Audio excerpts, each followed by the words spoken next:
آج ہم انشاءاللہ پڑھیں گے پارہ نمبر 29 سورہ مدثر اور آیت نمبر 1 سے۔ اعوذ باللہ من الشیطان الرجیم، بسم اللہ الرحمن الرحیم، یا ایہا المدثر قم فانذر وربک فکبر وثیابک فطہر ورجز فہجر ولا تمنن تستکثر ولربک فاصبر۔ صدق اللہ العظیم۔ ماشاءاللہ، جزاک اللہ خیرا۔ آمین، جزاک اعوذ باللہ من الشیطان الرجیم، بسم اللہ الرحمن الرحیم۔ رب اشرح لی صدری ویسر لی امری واحلل عقدۃ من لسانی یفقہوا قولی۔ اے میرے رب، میرے لیے میرا سینہ کھول دے، میرے لیے میرا کام آسان کر دے اور میری زبان کی گرہ کو کھول دے تاکہ ساری لوگ میری بات کو سمجھ سکیں۔ اللہم فقہنا فی الدین، اللہ مجھے دین کی صحیح سوجھ بوجھ عطا فرما دیجئے۔ اللہم انی اسألک علما نافعا وعملا متقبلا ورزقا طیبا۔ اے اللہ، بے شک میں تجھ سے نفع دینے والا علم، قبول کیے جانے والا عمل اور پاکیزہ رزق کا سوال کرتی ہوں، آمین۔ سب کی طرف سے یہ دعا۔ اعوذ باللہ من الشیطان الرجیم، بسم اللہ الرحمن الرحیم۔ سورہ مدثر کی ابھی تلاوت کی گئی ہے۔ اس کا ترجمہ کچھ یوں ہے کہ شروع اللہ کے نام سے ہے جو بڑا مہربان ہے اور نہایت رحم کرنے والا ہے۔ اے محمد صلی اللہ علیہ وسلم، جو کمبل اوڑھ کر سو رہے ہیں اٹھیے اور لوگوں کو برے انجام سے ڈرائیے اور اپنے پروردگار کی بڑائی بیان کیجیے اور اپنے کپڑے پاک صاف رکھیے اور گندگی سے دور رہیے اور زیادہ حاصل کرنے کے لیے احسان نہ کیجیے اور اپنے پروردگار کی خاطر صبر کیجیے۔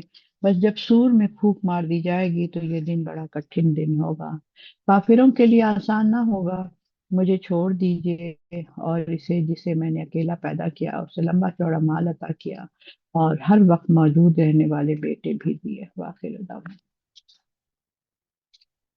یہ سورہ مزمل، سورہ مدثر، یہ سب آخر نبی صلی اللہ علیہ وسلم سے اللہ تعالیٰ مخاطب ہے خصوصی طور پہ، اور ان کو بتا رہے ہیں کہ اب ایک بھاری ذمہ داری آپ کے اوپر آ گئی ہے، کیونکہ اب آپ کو ہم نے اپنے لیے منتخب کر لیا ہے اور آپ کو رسول بنا کر بھیج رہا ہوں۔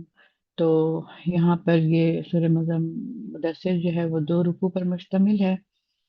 تو اس میں ہم دیکھتے ہیں اللہ تعالیٰ کیا کہہ رہا ہے، اور یہ مکی ہے سورت ہے۔ شروع اللہ کے نام سے جو بڑا مہربان اور رحم فرمانے والا ہے۔ تو یہاں پر جو یہ وحی کی جو آئی تھی، تو آپ پر صلی اللہ علیہ وسلم پر سب سے پہلی جو وحی تھی غار حرا میں نازل ہوئی تھی، وہ سورہ الق کی ابتدائی 5 آیتیں تھیں، اور ان آیت میں اللہ تعالیٰ نے اپنا تعارف کرایا ہے کہ وہ خالق کائنات ہے، اسی نے آپ کو پیدا کیا اور اسی نے یہ فرشتہ بھی نازل کیا۔ ان آیات میں یعنی کہ ان آیات میں آپ کو تبلیغ وغیرہ کا حکم نہیں دیا گیا تھا کہ آپ تبلیغ کریں، صرف آپ کو آپ کے مطلب اس میں آپ کی ذمہ داریوں کے لیے تیار کرنا مقصود تھا، جیسے اٹھیں اور رات کو آدھی رات یا اس سے کچھ زیادہ یا اس سے کچھ کم کر لی، یعنی ان کی تربیت کے لیے، ایک ذمہ داری کے لیے پہلے سے انسان تیاری کرتا ہے کسی چیز کے لیے۔ تو اسی طرح فرشتہ جبرائیل کے ذریعے نبی صلی اللہ علیہ وسلم کے دل پر جو وحی نازل ہوئی تھی، نبی صلی اللہ علیہ وسلم کے لیے سخت تکلیف دہ اور بہت ہی گراں گزر رہی تھی کہ یہ کیا چیز ہے، یہ کیا ہو رہا ہے، کیا ہونے والا ہے، کیا آنے والا ہے، میرے پر کون سی ذمہ داری۔ اس دوران ان پر جو ہے اکثر جو ہے پہلے ان کو گھنٹی کی جیسی آواز آنے لگتی تھی، اور پھر نبی کا اس عالم سے رشتہ کٹ کر دوسرے یعنی عالم بالا کی طرف چلا جاتا تھا۔ ایک پہلے گھنٹی جیسی لگتی تھی ان کو کہ کوئی گھنٹی بج رہی ہے، یعنی کوئی جگا رہا ہے یا کوئی اٹھا رہا ہے یا کوئی بلا رہا ہے، اور پھر اس کے بعد دنیا سے کے جو عالم سے ان کا وہ کٹ جاتا تھا اور اللہ کے پاس سے رشتہ ان کا جڑ جاتا تھا، کیونکہ وہی نازل ہونا شروع ہوتی تھی۔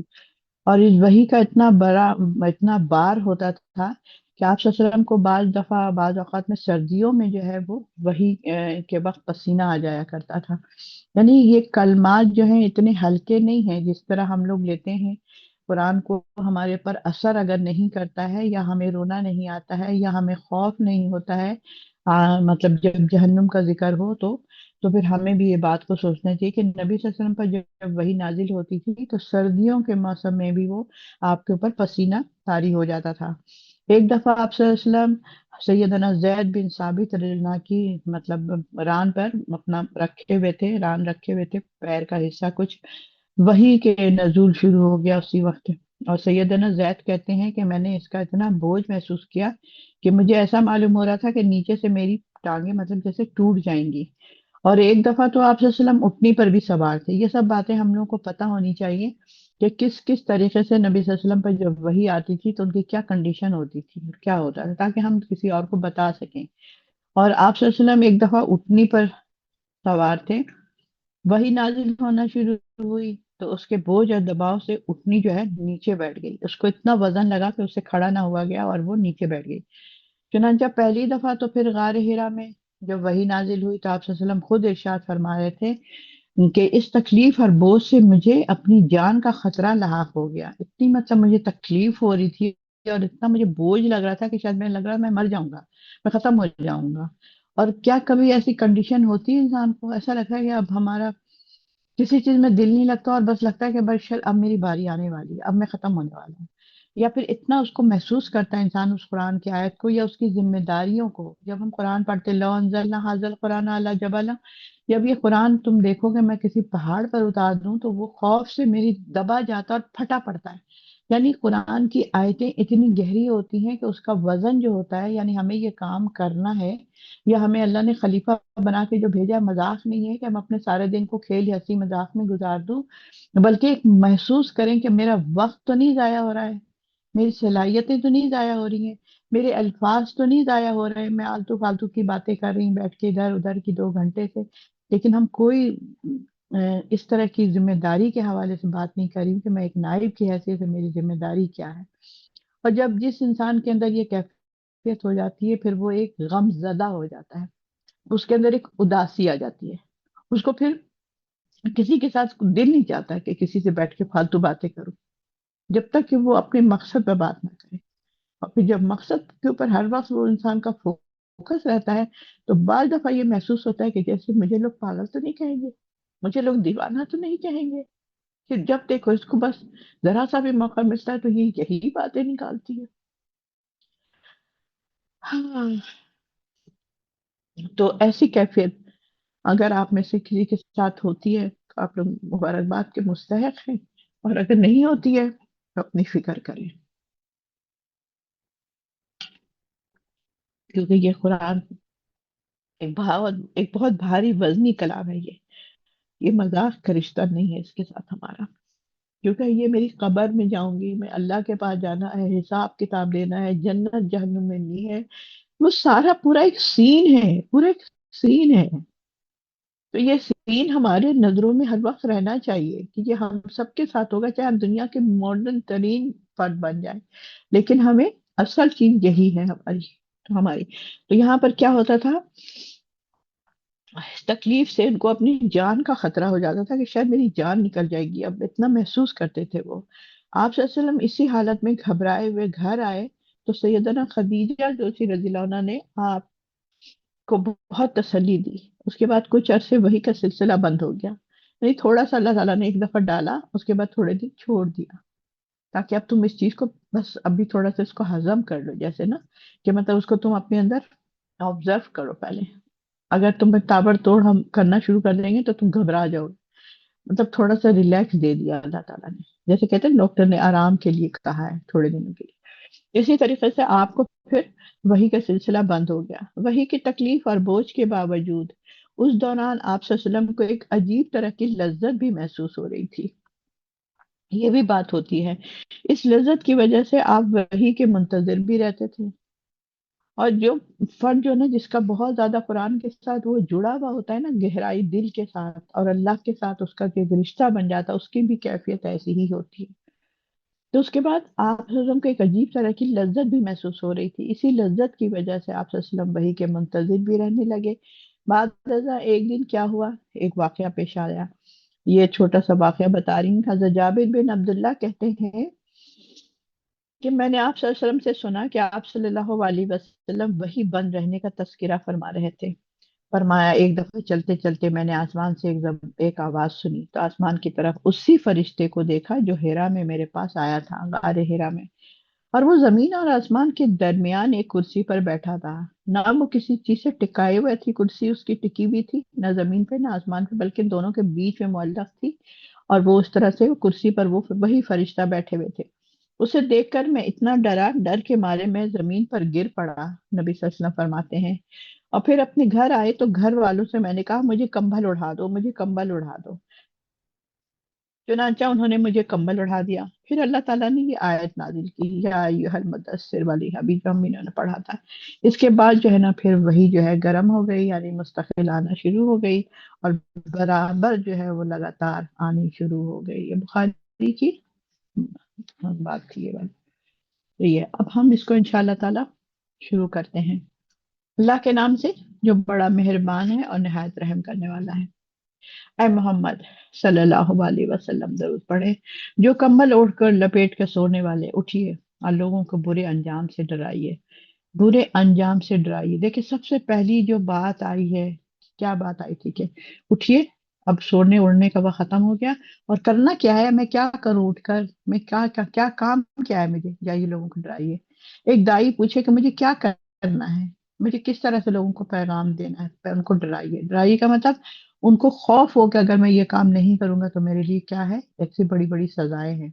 تو یہاں پر ان کو ہے کہ ڈرائیے، اور کس طرح سے، اس صورت کی ابتدا میں آپ صلی اللہ علیہ وسلم کی ذمہ داری سے آپ کو آگاہ کیا جا رہا ہے کہ اب آپ کی یہ ذمہ داریاں ہیں۔ ایک آدمی کو نہیں کہے کہ آپ رک جائیے، جب تک آپ کی زندگی ہے تب تک آپ کو لوگوں کے ساتھ یہی کام کرتے رہنا ہے۔ اسی طرح میری اور آپ کی جب تک زندگی ہے، ہم خلیفہ اور نائب ہونے کی حیثیت سے ہم لوگوں کو یہی کام کرنا ہے، اس سے غافل نہیں ہونا ہے، اور ہم غافل ہو جاتے ہیں۔ ہم کلاس سے چھوڑ دیتے ہیں، اپنی کلاس میں نہیں آتے ہیں، قرآن کو پڑھنا چھوڑ دیتے ہیں، قرآن پر تفکر کرنا، غور و خوض کرنا چھوڑ دیتے ہیں، تو پھر ہم کیا ہو جاتے ہیں، دنیا کی نظر ہو جاتے ہیں، شیطان کی نظر ہو جاتے ہیں۔ تو پھر یہ بھی ہے کہ صرف ہمیں یہ نہیں کہہ رہی کہ بھائی آپ کلاس میں ضرور آئے، کلاس میں اگر آپ نہیں آتی ہیں اور اگر آپ خود بھی نہیں پڑھ رہی ہیں تفسیر کے ساتھ، یا کسی سے بھی نہیں پڑھ رہی ہیں، سن رہی ہیں، تو پھر ہم بہت پیچھے چلے جانے کا خطرہ ہوتا ہے۔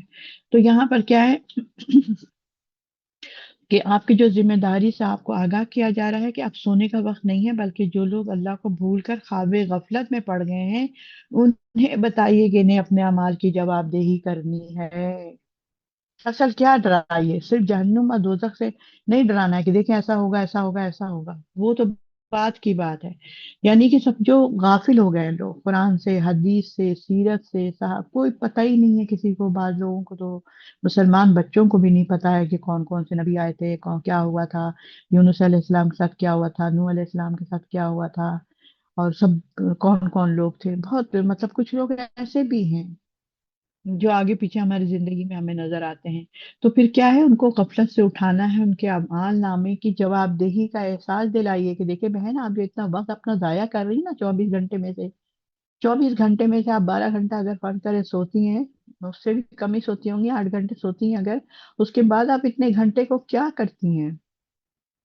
آپ گھر کے بھی کام کر سکتی ہیں، آپ سب کچھ کر سکتی ہیں، اس کے علاوہ بھی آپ کے پاس بہت سارا ٹائم ہوتا ہے، لیکن ہم ان ٹائم کو ضائع کرتے ہیں، ویسٹ کرتے ہیں، اور پھر اللہ تعالیٰ کے ہمیں اس کا جواب دینا پڑے گا، ہر چیز کا حساب دینا پڑے گا اللہ کے ہاں۔ اللہم حاسبنی حسابا یسیرا، اللہ ہم سے آسان حساب لینا۔ اس وقت ہم فوراً کہتے ہیں آمین آمین آمین، ہے نا؟ لیکن پھر ہم اپنے وقت کو کیوں ضائع کر رہے ہیں؟ آمین آمین تو کہہ دیا کہ ہاں بھئی ایسا نہ ہو کہ ہم سے حساب لے اللہ، لیکن ہم کریں گے پھر بھی وہی کام، اپنے وقت کو ضائع ہی کریں گے۔ تو یہ بہت سوچنے کی بات ہے کہ ہمیں اپنے اعمال کی جواب دہی کرنی ہے اور پروردگار کے حضور پیش ہونا ہے۔ یہ بات آپ سب کو بتائیے، اسی طرح میں اور آپ ہم لوگ سب کو یہ بات بتائیں۔ لہٰذا اپنے برے انجام کی خاطر اللہ اور اس کے رسول کے احکام کی اطاعت کو بجا لانا ہے، ٹھیک ہے؟